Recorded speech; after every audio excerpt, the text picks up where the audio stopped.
really good.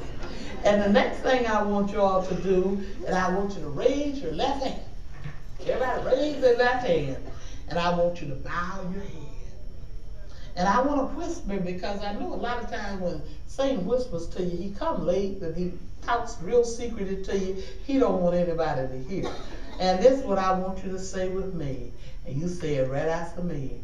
My mind wants. My mind wants. Candy. Candy.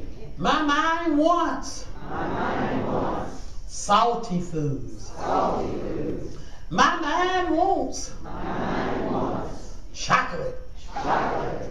My mind wants. My mind wants. Junk food. Junk food. My mind also wants. My mind also wants. Ice cream and cake. Ice cream and cake. Now with your right hand, because we're going to say it like we really mean this thing today. My body needs. My body needs. Fresh air to breathe. Fresh air to breathe. Clean water to drink. Clean water to drink. Fruits and vegetables to eat. Fruits and vegetables to eat. Plenty of exercise. Plenty of exercise. And most of all, peace. And most of all, peace. And say this all together. I have got to bring my mind I have got to bring my mind into captivity. into captivity. Thank you very much. And y'all can say that. We have got to do this. We have got to do this. And I'm going to tell you the way we're going to do it. And I'm not going to keep y'all here all day. I'm going to tell you all exactly the way we're going to do these types of things. The first thing we're going to do is to be healthy, you got to know these things called your ABC. And you all can feel free to write it down if you want to. Your ABC. We're going to make it really, really simple. I used to talk about this a lot when we were on Channel 9. Your number one ABC is if you're diabetic, keep up with your hemoglobin A1C. I'm going to make this real simple and you just keep it with you. Your hemoglobin A1C. This is a test that can tell us what your sugar been doing for the last 3 months. So if you're in doubt and you want to fuss with the doctor, say, it was low last night and it's high now, we drop that hemoglobin A1C, we will know. The American Diabetic Association wants your hemoglobin A1C under 7. I hold my patients to a higher standard. I want theirs under 6.5. So 6.5 is a better deal. It really is. That's closer to normal. If normal is close to 6.5, why you want to be 7? That's how settling. In life, with your health, we will not settle. So let's try for 6.5.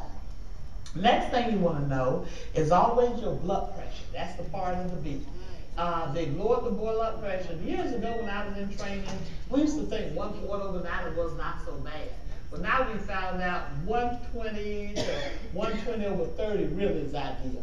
So you want to keep that blood pressure really, really low. And what I'm driving at is in healthcare, see where I'm going with this. We want everything low, low, and things that can be high, high. And right now I'm not thinking about one thing that needs to be high, and that's your finances. Everything else needs to be low. And the other thing that needs to be low is your cholesterol.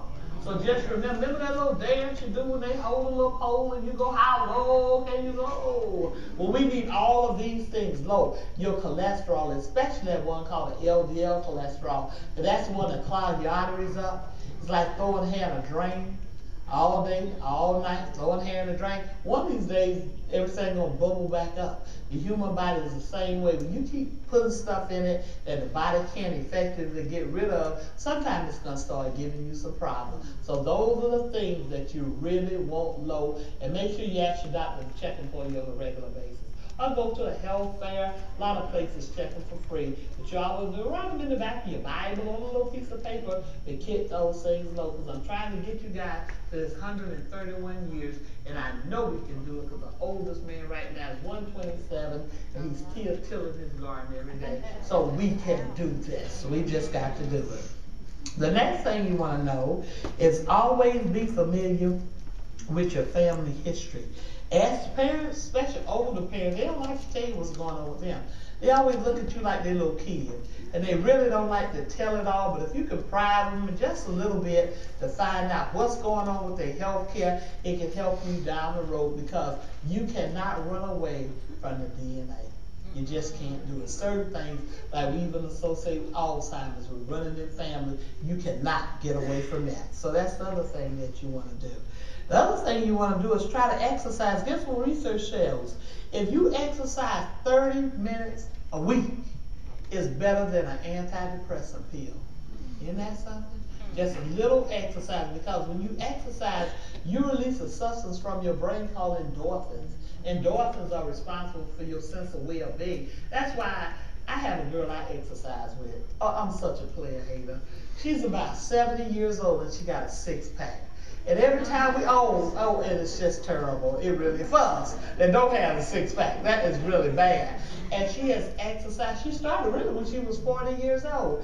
And I don't care what's going on, she's just always smiling. You come in and say, girl, you know the IRS been audit you for the last 50 years? She be, okay, that's fine. Anybody else, you're just going to fall apart. What? IRS? But exercise just makes you feel better, and it's because of endorphins. So remember that word. They make you feel real, real good. Nothing other than sex. And a lot of y'all haven't had that for a long time, so we're gonna jump over that one. We'll leave that one alone. But I know exercise will make this happen. So if you just work out 3 days, 30 minutes, you'll sleep better and you will feel better. The other thing that we need to talk about is your water. Did y'all know that most people sitting up in this room, I hate to bust your bubble, you dehydrated because we don't drink enough water. Let me tell you something really deep about water. The human body is 70% water, believe it or not. So when you look at yourself in the mirror, you stand there, you look at your eyes, you throw a little mascara, makeup on it, you look at your nose, you look at your lips, you think this is your body. But if I dissected you, what is like H2O? All I would see was hydrogen ions and oxygen, because the human body is actually about 70% of water. So I tell my patients, I said, when you look in the mirror at yourself, just see yourself as a little glob of water standing in front of the mirror. And then go right out and say, oh, my doctor told me I was a glob of water. They said, who's your doctor? Okay, 5 more minutes. I'm back wrapping it up. Because I told you I like to talk. Okay. So drink, and you know the rule for water, half your body weight. So if you weigh 200 pounds, that's 100 ounces a day. So whatever is your body weight, drink half, unless your doctor has told you you have a problem with your kidneys or congestive heart failure or something really bad going on. Half your body, but most of y'all in here look pretty good to me and look like you can handle that. Half of your body weight of water every day relieves constipation, make your skin flawless. You won't get kidney stones, urinary tract infections. Just drink half of your body weight every day. And the last thing that I want to tell you is your fruits and vegetables. At least 9 every day. 9 fruits and vegetables every single day. Very good for you. You can bust it up. You can have an apple and orange for breakfast, for your little lunch at midday. Instead of a Snicker bar, grab your little small salad, an apple, a little bag of carrots on the way home, and some string beans and corn at dinner time, and you're done. So try to do at least 9 fruits and vegetables a day. Really, really good antioxidants. Antioxidants are things, substances that stop you from getting old. Now you cut an apple and it turns brown, but the inside of the body turns brown too. And that's from all those, you not having antioxidants, so it stops the aging. And the last 2 things I want to tell you, always eat a lot of fiber, at least 30 grams a day, high fiber foods, whole grains, wheats. Try to do the fiber. It keeps your bowels regular. And we found out the things that we eat are associated with colon cancer. All that high-fat diet, wham, hits you right in that colon. I have a naturalist doctor I see. He said that we're going to find out 1 year that most diseases in this country started in the colon. And when you think about it, and I don't want to say this before y'all eat, but that is kind of graphic. I mean, to think what goes on down there could possibly cause some diseases. So he's absolutely right. So make sure you do that. And the last thing, 2 things you need to do, and I'll close, is number 1, don't smoke cigarettes. Number 1 killer in the world of everybody, preventable cause of death, is cigarette. We have isolated under the microscope over 4,000 substances in a cigarette. We've got embalming fluid. So if you walking around a little stiff lately,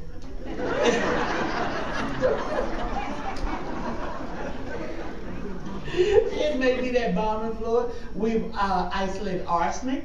So if you fussing with your spouse or boyfriend or girlfriend and think they kind of poisoning you a little bit, it could be those cigarettes. All kind of chemicals in a cigarette. So number one, if you smoke, quit. If you don't smoke, don't start. So that's the key with that. And the last thing I want to say, other than drinking in excess, a little wine here and there is okay. I had one patient say, Doctor, she was googling wine. My daughter called me. She said, Dr. Walker, she's googling about a gallon that night. She told us you told her to do that. I said, we had a little glass of wine here and there, but Karen, your mama, I said, put that big gallon down. Nobody told her to do that whole gallon of wine. You know, people love to put stuff on the doctor. Well, Dr. Walker told me I could drink all this wine. No, Dr. Walker did not, so quote me right. And the last thing that I want to tell you about is always stop returning to a place that God delivered you from. If He delivered you from a good place, from a bad place, and say you had a job was mean to you, they call you back later and ask you to come back, or some more abusive spouse that call you and whopping you upside the head every weekend and ask you to come back, God get you out of that situation. Don't ever look back. There was a story in the Bible of Lot. His wife, his family was not good. Lot was the only good man. And he spared him and his family. Told him, you ain't got but one thing I want you to do, and that's don't look back. The girlfriend, isn't it amazing how you got to look on ugly stuff one more time? You just got to look just one more time.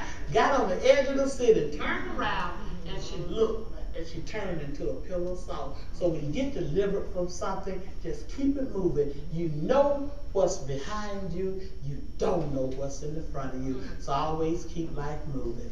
And in conclusion, I always like to leave y'all with something funny. And I hope you learned a little bit about smoking and drinking and keeping stress out your life.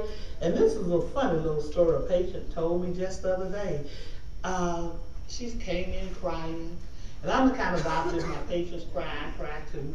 I haven't yet figured out why we were crying, but when she busts out, I keep tissue in the room. When she started, I started. So we both sitting there just boo-booing, and then finally it was getting kind of long. And the day was going on, and I said, okay, why were you here crying? And she said, oh, Dr. Walker, you'll never believe what happened.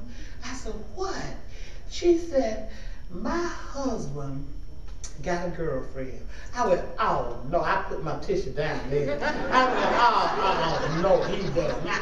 And so we call women down south, because I'm from, like I said, my little country down south, we call people that cheat with married men floozies.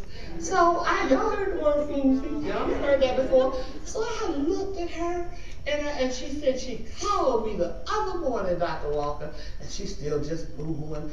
I said, what in the world did that floozy have to say to you? She said, Dr. Walker, that floozy told me, girl, I'm just calling here to tell you, your husband cheating on both of us. I thank y'all so very much.